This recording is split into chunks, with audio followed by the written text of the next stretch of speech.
what really helped me was to see that thinking was just one of the forms that thought can take.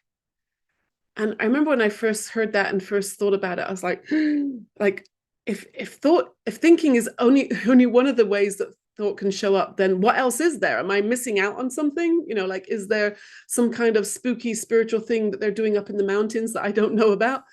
And then I realized that thought, when it comes into our little screen of consciousness, if you like imagine I've got like a little TV screen around my head, which kind of represents my mind, my personal mind. When this beautiful creative energy called thought comes and travels through my mind, it takes form. So it's kind of transforming, it's morphing into something.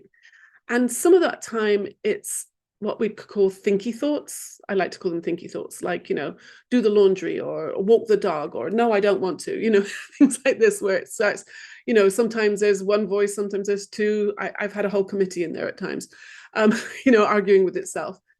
And that kind of thinky thought is the form it's taking in that moment, but it's an illusion. It's still that creative energy, but in that moment, it's taken the form of thoughts.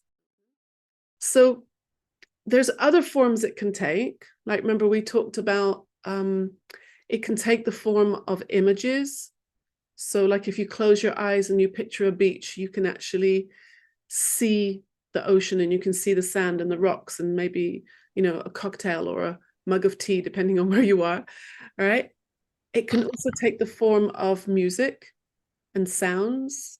I remember when I talked about this at the London conference, I used the soundtrack from Jaws.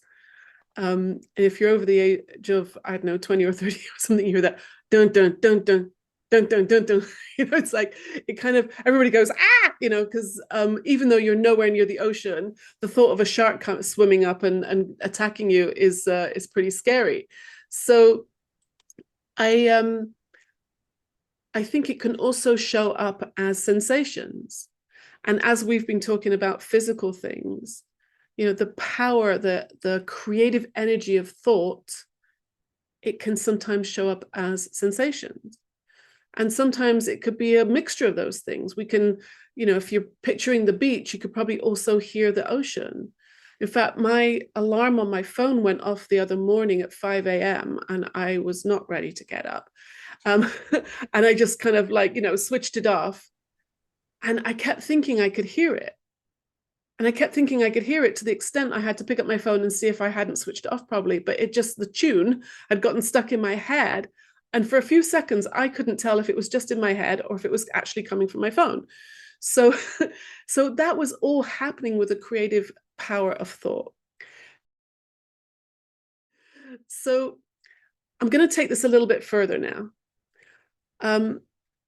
When thought, this creative energy of thought comes into my personal mind, it's kind of like an illusion and therefore unreliable. So another way of saying that is like, I'm looking in my computer screen right now and I can see an image of my face. And I know that I will pass from this world having never seen my own ears. Right? Now, if I squint a little bit, I can see the corner of my nose, but we will all, I'm guessing you're like me, we will all die without having never, ever seen our chin or our lips or our own ears or the back of our heads, right? Because that's just the way we're made. So the only reason I know what my face looks like is by, looking in a computer screen or in a mirror. And depending on what you're looking at, the image can be more and more distorted. So on Zoom, I've got a filter on, so I look pretty good, right? But let's say, I was on my phone, I wouldn't look so good because, there was no filters on it. And then I've heard that, I don't know if you know this, but in certain department stores, they put the mirror on an angle, which makes you look skinnier, which is why many women have had the experience of going shopping and then they get home and they're like, my gosh, this looks terrible, right? Because in the department store, we all look better, right? It's a clever trick. So as we're looking at our image in different things, the distortion is getting worse and worse, to the point where if you think about one of those kind of haunted house kind of places like Coney Island in America, or like Blackpool in England, where they might have fun houses, and those mirrors, the ones I mean, that kind of make you look, what, like this, or really tall or really wide, right?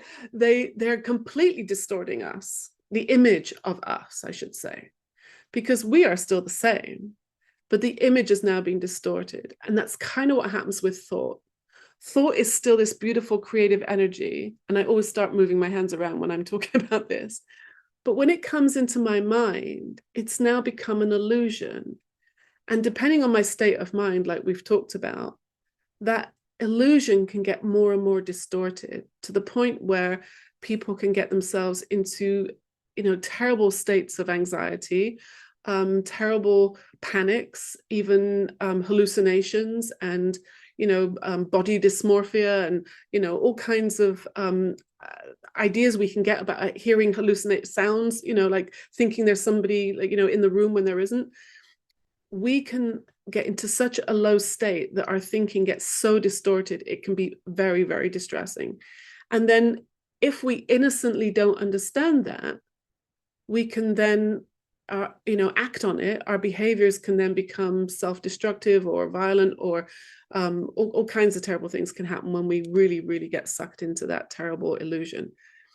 So the good news is that when we see it's an illusion, we don't have to fall for it anymore. It's like we see through the magic trick. We kind of work out how it's done. And when you know how a magic trick is done, you're not going to fall for it. So we can have the most wacky, funky, crazy thinking. And I know I certainly can sometimes have an inappropriate thought or a funky thought. And I just know not to listen to it. It's going to pass. It moves through. And I don't have to be frightened of it, which is, Sydney Banks's most famous quote: if only we could learn not to be afraid of our own experience, that would change the world. And it certainly changed mine. When thought takes a form and it doesn't feel good, then I've learned not to listen. Other times thought can take a form and it's not a problem, so there's no problem. Sometimes you can get, like yesterday, I was getting lots of thoughts about my next book, and it had an energy to it. And books are in the world of form, and that's okay. Nothing wrong with that, right? Like if you're going on a trip, you need to pack your suitcase. Suitcases are in the world of form, but that's okay, right? It's like, I always just go back to how it feels. If it feels heavy, it feels intense, it feels urgent, then it's probably a good idea not to listen to it and not get too invested in the conversation with it. If it's light and has energy, then enjoy, right? It's not the enemy. Exactly, right. And then in a better mood, we have the discretion to choose which ones we want to listen to, or like the wisdom to know the difference, as they say. It's but it's much easier. So now if I am getting sucked into it, I just know by the feeling of it not to listen, and it will go away, even if it seems very real.